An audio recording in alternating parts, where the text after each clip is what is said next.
Joining us in California, Amr Abdallah, founder and CEO of Vectara, a generative AI company. In Shenzhen, Shaoshan Liu, director of the Embodied AI at Shenzhen Institute of Artificial Intelligence and Robotics for Society. In Washington, D.C., Andy Mock, senior research fellow at the Center for China and Globalization. Gentlemen, welcome to the program, and thank you so much for joining us. So what are your plans to deal with the possible change? Amr, briefly? Probably Instagram. Like the Instagram Reels sounds like a very good replacement. Hopefully, hopefully we don't have to replace it. I'm still hopeful that TikTok will continue in the US, to be honest, because we all love it so much. But Instagram Reels is a good backup choice for me. Okay, US alternatives. Okay, Shaoshan, what about for you? I don't think we need a backup. I don't think they will really ban TikTok. That's my take. I think they will negotiate a deal out of it. Okay, I agree. Very firm, very firm. Okay, Amr as well. Andy, what about for you? I think it's more likely than not that TikTok will not ultimately be banned. Now, of course, we know, and I know we'll talk about this, but there's a brief gap because the ban is supposed to go into effect on Sunday, the 19th. And of course, President Trump takes office on Monday, the 20th. So I think we have to see, but I agree that I think in the long run, something will be worked out and TikTok will be saved. It's good to know how you feel the temperature, but we also see some so-called TikTok refugees that are already looking for alternatives. For example, going to RedNote, which is a totally Chinese app, even though available at the Apple App Store. So what do you make of that story? And also all the funny things that's going on, you know, even though there's a language barrier, everybody seems to having a great fun. Amr. Many of the people, the refugees that are not likely to jump from TikTok to Instagram or YouTube or others, they're afraid of the moderation rules. The moderation rules in the US can be biased sometimes, especially on some topics they care about, when the Chinese apps are not as biased when it comes to the moderation. And that's why they prefer to use tools like that. That's my opinion. Interesting. How you see from the US about China. And what about Shaoshan? From China to see this phenomenon. I'm very puzzled why people are trying to migrate from TikTok to RedNote. Why? But in a way, I'm thinking whether where they like the Chinese way of living, because RedNote, they share a lot of Chinese way of living in the country. What surprised me is that people are not migrating from TikTok to, say, Facebook or X.com that much. But this phenomenon of migrating from TikTok to RedNote leads me to think that maybe there's something subtle behind it. That the Chinese way of living is quite interesting to the U.S. audience in a way. That's my take. Is it more a rebellious act, or is it more a genuine share of interest of how the Chinese lifestyle have been? I think people are interested in the Chinese lifestyle more than a rebellious act. I think it's both. I think it's both. I think there is some rebellious act going on. That's my opinion. How long will that rebellious so-called attitude continue, do you think? Yeah, we love doing rebellious stuff here in the US, so I think it might keep going for some time. And that's quite a treat for Chinese users, right? I mean, of using RedNote. Andy? What happened with all of these, especially young Americans, they love TikTok, and I'll explain why. It's not just because it's fun, but they love TikTok, so they have a good impression of Chinese apps. And I think this is the main reason. There's a halo effect that they see Xiaohongshu or RedNote as another Chinese app, so they want to go to that. But the reason, I think, is not just that it's fun and not just it's a simple act of rebellion. One thing that is so important for any social media is that the creators have to be able to make money. The more money you can make and the more quickly you can make money, the better. And what TikTok has discovered, or creators on TikTok have discovered is that they can gain many fans much more quickly than they can on Facebook, on Reels, on other things.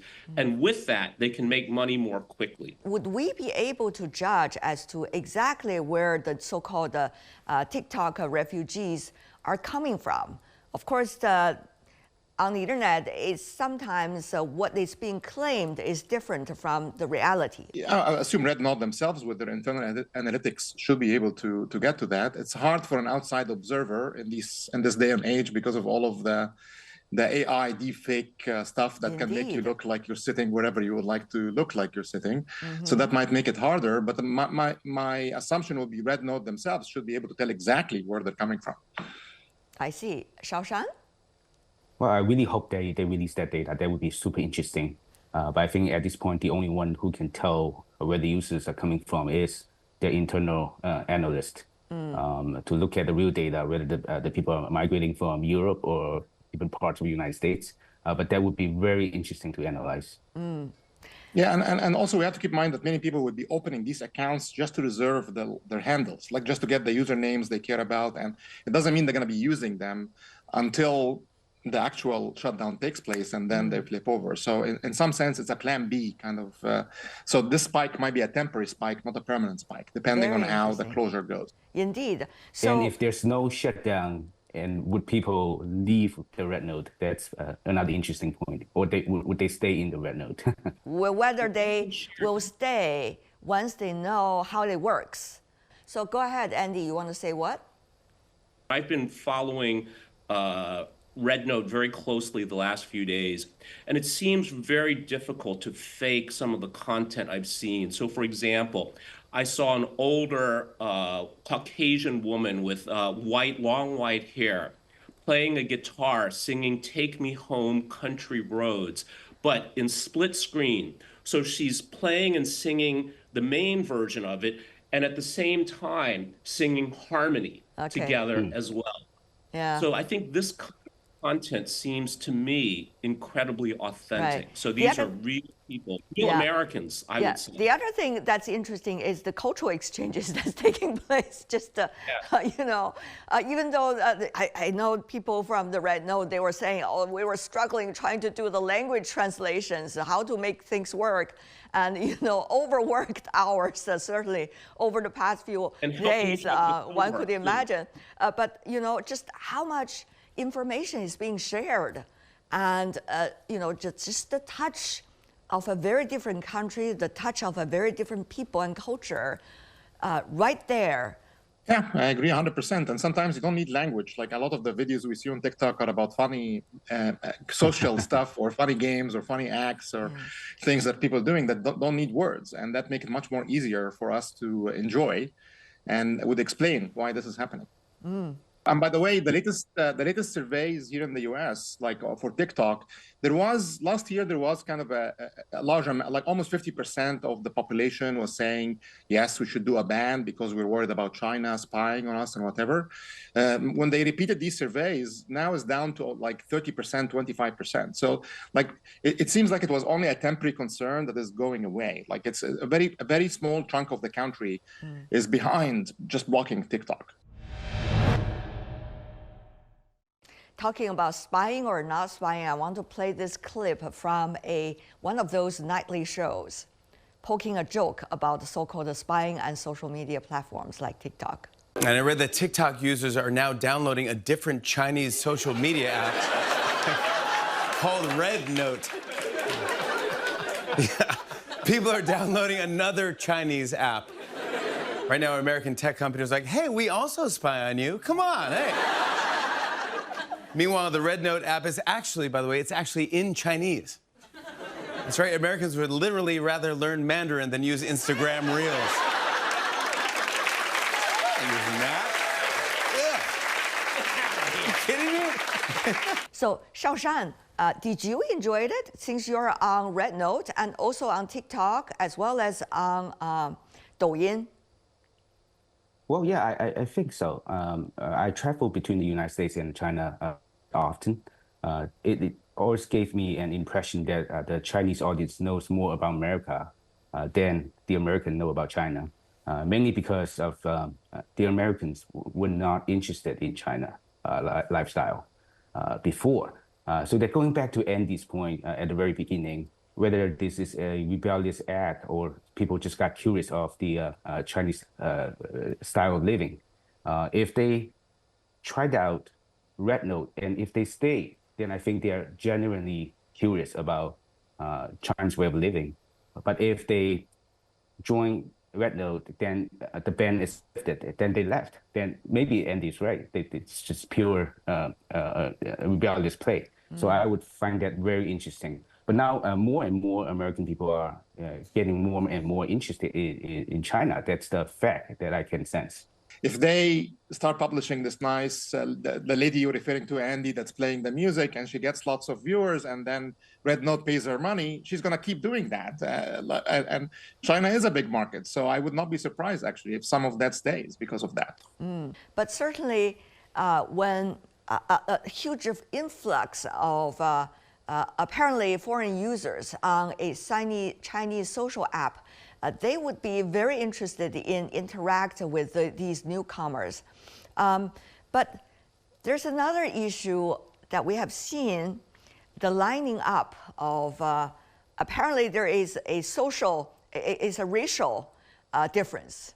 I think the image of a country is portrayed in a centralized way. For example, the major media would portray China in a way to the US audience. So they get an impression of that. But now with TikTok and RedNote, the perception becomes distributed. So it's point to point. So you have an impression of a Chinese RedNote user over the internet if you connect it to that. So this kind of culture exchange would be extremely interesting to deepen the understanding or the mutual understanding between people in China and people in the United States, regardless of what kind of race or background they are. Well, along those lines, I think this has been an unintended but enormous breakthrough in people-to-people relations between China and the United States. And this has completely backfired against the US government because there's a significant number of people on TikTok and on RedNote, Americans, saying that they've been lied to all these years about China and that they're angry. I mean, I would call it faux angry, and that they're making fun of the US government for lying to them for so long about China. The Chinese users are seeing the influx of users from outside, and they would expect, to a certain extent, the interactions on different social media apps all over the world can be more intense between them and all the others. It works both ways, don't you think, Andy? Certainly, learning is happening on both sides, and I think you're right that the way of communicating the choices, let's say, that are available are certainly different in the U.S. as they are in China, and this, of course, could lead people in China to ask questions. You know, if it's done this way in the U.S., why don't we do it this way in China? Now, certainly, this can be healthy and constructive, but it also can be misused, as we've also seen. Yeah, 100%. I mean, I think this is all about that. Like, this is not about spying on somebody. It's not about that at all. This is about controlling the propaganda and controlling the messages in the way you would like. And the US was not able to control what's happening in TikTok in the same way that they could on X.com and Instagram and others. And that is the precursor exactly behind why this happened, the way it's happened. I really want to get your idea as to all of yours. What is your analysis of so-called national security and the use of social platforms? The social media, it's harder to control that because we collectively, the people, we share what we would like to share, which makes it hard for the government sometimes to get away with what they would like to do. So I think it's very deeply interlinked. And of course, I'm in the camp, the people should get their full right to express and see the truth like it is. But governments also need to do what they need to do. There are also a lot of developments. We understand Shou Zizhou the CEO of TikTok, is to attend the inauguration ceremony. We also understand the so-called senior officials, according to media reports of the Biden administration, suggested they are not likely to end TikTok's service in the United States, despite what the decisions might be coming from the Supreme Court. And then handed over to the Trump administration. Earlier, we also heard news that according to Trump administration to be sworn in, they are likely to seek an extension of time to finally decide on the fate of TikTok. Meanwhile, we also hear from Chuck Schumer, for example, suggesting from the Congress, suggesting that clearly more time is needed. Meanwhile, you also hear from different media reports, at least, that certain social media platforms was thinking about, what to do in their future interaction with the TikTok, whether they want to buy or not, what's likely to be the price, and the list goes on. A lot of speculations. But the thing is, ultimately, what do you think is the nature of this specific issue, TikTok? This is really a story about politics, not in the ideological sense, but in the politics of who understands powerful people better. And Xiaoshan, your thoughts? I don't think they would ban it. It's too much at stake. If you have an app that has 170 million people on it, pretty much that means all the US young people are on the app. By its only can be a very strong political force. So it's too much at stake to me. But whether there would be a management change or capital change behind the scene, I think that would happen. The extension from Trump, I think that would buy him some time for negotiation as a leverage. So my take, ultimate take, is that it's too much at stake. There's no way they can ban this app. And there's no one there to fill the void if they did ban the app. Absolutely. Amr? Yeah, I agree 100%. I mean, there's too much at stake. Trump does have a very soft spot for TikTok now because TikTok did help him with winning the election. There is no doubt about that. And we know President Trump is very determined as a president, and I think he wants to keep it going. But at the same time, he realizes that the US needs to have more control over it to control the algorithm. For example, when there is a war between Russia and the Ukraine, show the Ukraine side or show the Russia side. We can control that if we can control the algorithm. And that's exactly what the government wants. They want to have that control over the algorithm. So it will shift hands to owners that are more aligned with the US government. Well, we'll see how things played out in the next couple of weeks and probably even beyond. Thank you so much for all your input. Amr, Xiaoshan, and Andy, and enjoy your social media life. Thank you so much. Thank you. Cheers. Bye-bye.